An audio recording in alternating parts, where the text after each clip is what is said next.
Kainin natin to. Pero teka, bakit merong puso at bulati dyan? Nakakain ba yan? Bahala na nga, tara, let's go! Let's go!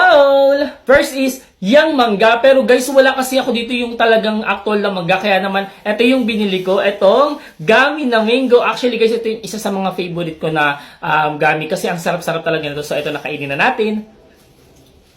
Ang sarap talaga guys.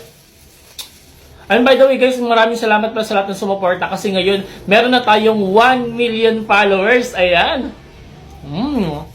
Thank you so much guys. Next naman, yung puso. Paano ko naman kakainin yung puso na yan? Pero syempre guys, meron tayong ginawang alternative at eto na nga yun. Syempre gummies pa din. Ayan, oh, heart to, ang cute. Manamis-tamis, ang sarap. Na medyo maasim. Next naman, yung bulate. Naku, nakakadiri naman yung kainin. Pero syempre guys, hindi naman totoong bulate. Gamis pa din. Like, follow, comment, and share!